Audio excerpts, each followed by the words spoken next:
স্বাগত নিউজ 24 সংবাদে। আপনাদের সাথে আমি জান্নাতুল কলি আছি। আওয়ামী লীগ সরকারের আমলে গুমের 2 মামলায় ডিজিএফআই এর সাবেক 5 প্রধান সহ 30 জনের বিরুদ্ধে গ্রেফতারি পরোয়ানা আইজিপি এবং সংশ্লিষ্ট 12 দফতরে পাঠানো হয়েছে। বৃহস্পতিবার এই তথ্য নিশ্চিত করেছে আন্তর্জাতিক অপরাধ ট্রাইব্যুনাল রেজিস্ট্রার দফতর। এর আগে বুধবার টিএফআই সেল এবং জেআইসি সেলের 2 গুমের মামলার আনুষ্ঠানিক অভিযোগ আমলে নেন শেখ হাসিনা আমলে নিয়ে শেখ হাসিনা, আসাদুজ্জামান খান কামাল, ডিজিএফআই এর সাবেক 5 প্রধান সহ 30 জনের বিরুদ্ধে গ্রেফতারি পরোয়ানা জারি করেন ট্রাইব্যুনাল 1। এদিকে জুলাই আন্দোলনে চানখারপুলে 6 জন হত্যা মামলায় দুপুরে সাক্ষ্য দেবেন উপদেষ্টা আসিফ মাহমুদ সজীব ভুঁইয়া। আন্তর্জাতিক অপরাধ ট্রাইব্যুনাল 1-এ এই সাক্ষ্য গ্রহণ হবে। এদিকে ট্রাইব্যুনাল 2-এ আশুলিয়ায় 6 লাশ পোড়ানোর মামলায় পরবর্তী সাক্ষ্য গ্রহণ 15 অক্টোবর। দর্শক, এই বিষয়ে আরো কিছু বিস্তারিত তথ্য আমরা জানবো ট্রাইব্যুনালে কিছুক্ষণের মধ্যেই আমরা জানতে পেরেছি আসিফ মাহমুদ সজীব ভুঁইয়া এসে পৌঁছেছেন। আরো কিছু তথ্য আমরা জানবো আমাদের সহকর্মী মাহমুদুল হাসানের কাছ থেকে। মাহমুদ, একটু জানাবেন আসিফ মাহমুদ সজীব ভুঁইয়া এসে পৌঁছেছেন কিনা, তার সাক্ষ্য গ্রহণ কখন শুরু হবে?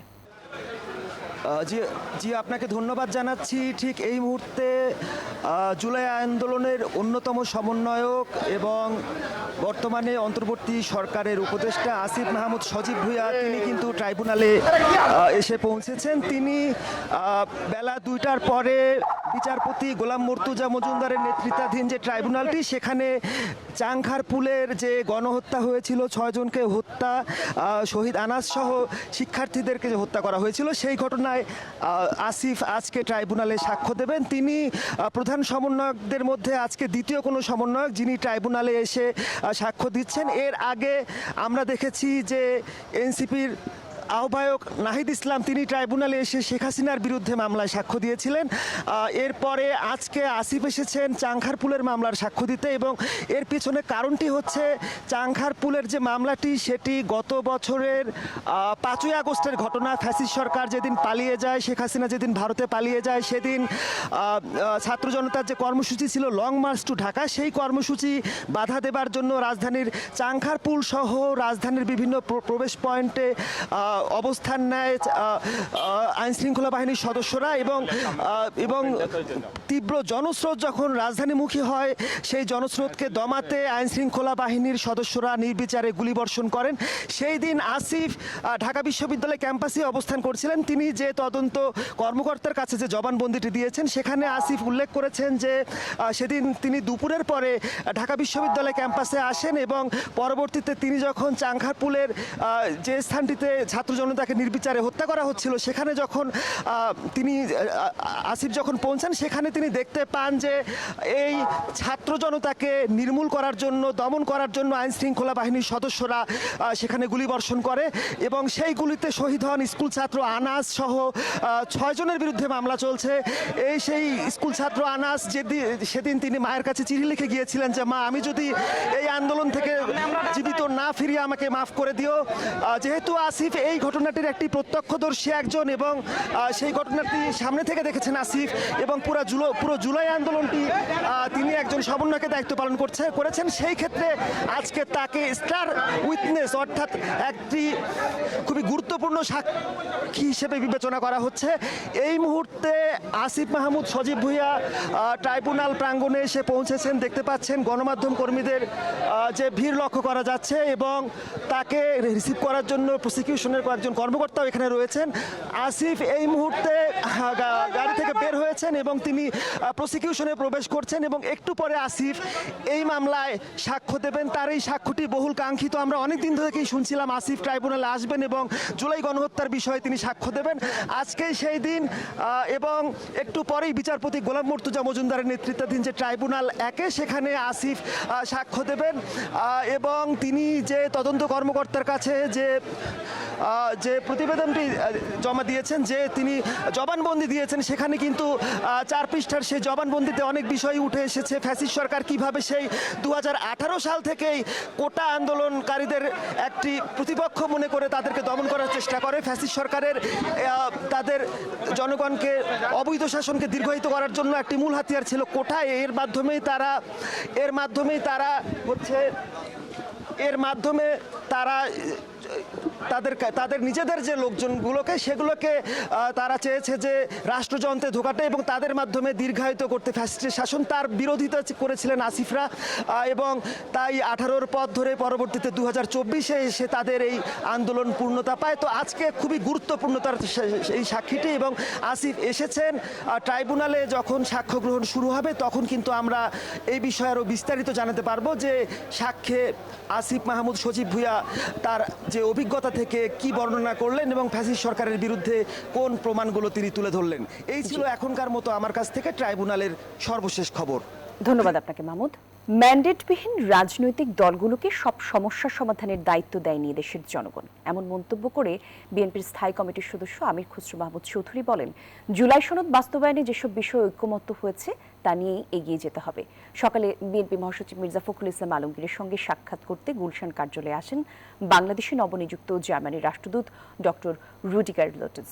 এরপর গণমাধ্যমের সাথে আলাপকালে আমির খসরু মাহমুদ চৌধুরী জানান, নির্বাচিত সরকারের দিকে তাকিয়ে আছে বিনিয়োগকারীরা। আগামী নির্বাচনে বিএনপি যাকে মনোনয়ন দেবে তাকে মেনে নিয়েই দলের জন্য সবাইকে কাজ করতে হবে বলেও জানান তিনি। এ সময় বাধা বিপত্তির রাজনীতি থেকে বেরিয়ে আসার আহ্বান জানান আমির খসরু মাহমুদ চৌধুরী। জামায়াতে ইসলামের আমির ডাক্তার শফিকুর রহমানের সঙ্গে বাংলাদেশে নিযুক্ত অস্ট্রেলিয়ান হাইকমিশনার সুসান রাইল সৌজন্য সাক্ষাৎ করেছেন। সকালে জামায়াতের আমিরের বসুন্ধরার কার্যালয়ে সাক্ষাৎ হয়। এ সময় সুসানের সাথে ডেপুটি হাইকমিশনার ক্লিন্টন পোপকে পলিটিক্যাল ফার্স্ট সেক্রেটারি আনার পিটারসন সহ 4 জন প্রতিনিধি সেখানে উপস্থিত ছিলেন। জামায়াতে আমিরের আরও উপস্থিত ছিলেন সেক্রেটারি জেনারেল ও সাবেক এমপি অধ্যাপক মিয়া গোলাম পরওয়ার, কেন্দ্রীয় নির্বাহী পরিষদ সদস্য এবং কেন্দ্রীয় প্রচার ও মিডিয়া সেলের প্রধান অ্যাডভোকেট এসানুল মাহবুব জুবায়ের, কেন্দ্রীয় মজলিসে শুরা সদস্য মাওলানা ইয়াসিন আরাফাত।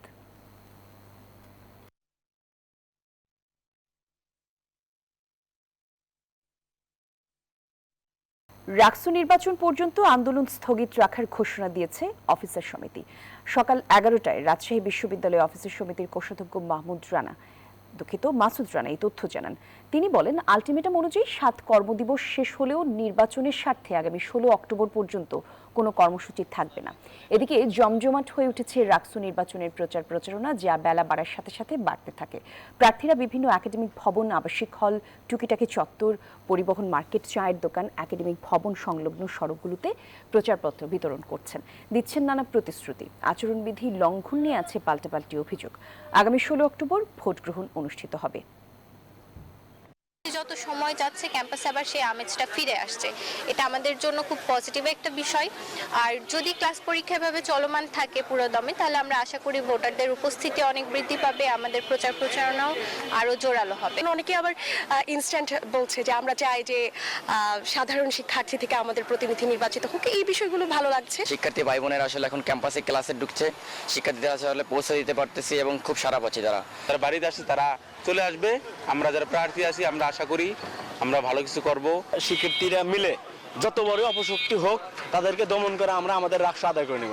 রাকসু নির্বাচনের আরো খবরাখবর জানতে রাজশাহী থেকে আমাদের সহকর্মী মতিউর মুর্তজা আমাদের সাথে যোগ দিচ্ছেন। মুর্তজা, নির্বাচনের প্রচার প্রচারণা কেমন চলছে জানাবেন, ভোটারদের মন জয়ে প্রার্থীরা কি প্রতিশ্রুতি দিচ্ছেন সেই তথ্য দেবেন। কলি রাষ্ট্র নির্বাচনে যে আশঙ্কা ছিল সেই আশঙ্কা কিন্তু দূর হয়েছে। শিক্ষক কর্মকর্তারা তারা জানিয়েছেন যে 16 তারিখ যে রাষ্ট্র নির্বাচন তার আগে আর তারা কোনো কর্মসূচি দিবেন না।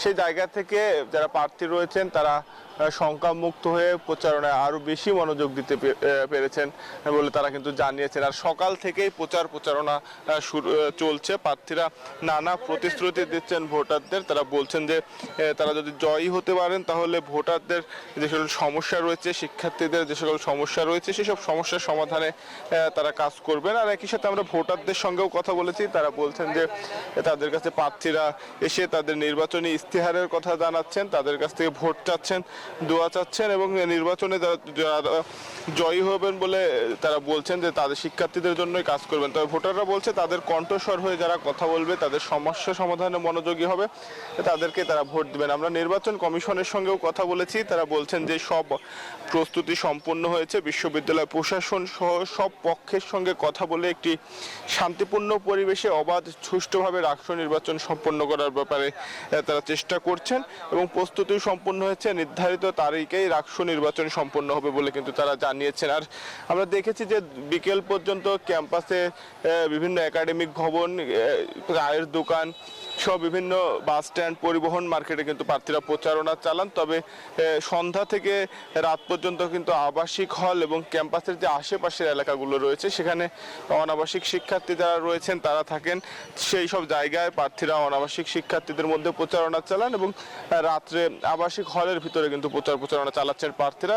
এর মধ্যে আচরণবিধি ভঙ্গের নানা অভিযোগ রয়েছে, পাল্টাপাল্টি অভিযোগ করেছে ছাত্রদল, ছাত্র শিবির, স্বতন্ত্র প্রার্থীরা। তবে নির্বাচন কমিশন বলছে যে আচরণবিধি ভঙ্গের যদি কোনো প্রমাণ পাওয়া যায় তাদের বিরুদ্ধে কঠোর ব্যবস্থা নেওয়া হবে এবং আচরণবিধি যেন সবাই মেনে চলে সে বিষয়ে নির্বাচন কমিশন তৎপর রয়েছে।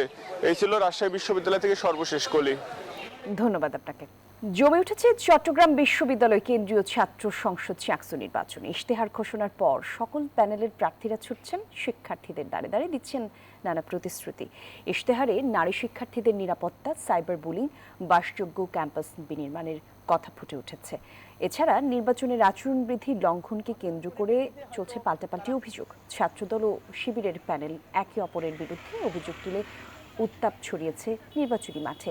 আর আগামী 13 অক্টোবর রাত 12টা পর্যন্ত চলবে আনুষ্ঠানিক প্রচারণা, আর 15 অক্টোবর অনুষ্ঠিত হবে চাকসু নির্বাচনের ভোট গ্রহণ। আমরা বিশ্ববিদ্যালয়ের ফ্যাকাল্টি হল এবং যে কটেজগুলো আছে এইগুলোতে আমরা যাচ্ছি এবং স্টেশনে আমরা গণসংযোগ করছি। শিক্ষার্থীরা আমাদেরকে সাড়া দিচ্ছে। আমরা আমাদের লিফলেট, আমাদের ইশতেহার, আমাদের যাবতীয় কর্মপরিকল্পনা কি, এই বিষয়গুলো আমরা তাদেরকে পুঙ্খানুপুঙ্খভাবে তাদের কাছে আমরা বলছি এবং তারা এই বিষয়গুলো খুবই পজিটিভভাবে দেখছে। অনাবাসিক শিক্ষার্থীদেরকে টার্গেট করে বিভিন্ন ফ্যাকাল্টি, বিভিন্ন ডিপার্টমেন্টে যাওয়ার চেষ্টা করছি। তো একটা জিনিস ভালো লাগছে যে অনাবাসিক শিক্ষার্থীরা আগ্রহ ভরে আমাদেরকে গ্রহণ করছে। আপনাদের সাথে যাদের সাথে দেখা হচ্ছে ওদের কাছ থেকে অনেক আশাবাদী আমি। ওরা আমাকে শপথ দিচ্ছে আমাদের প্যানেলকে। আমাদের প্যানেল হচ্ছে স্বতন্ত্র সম্প্রীতি।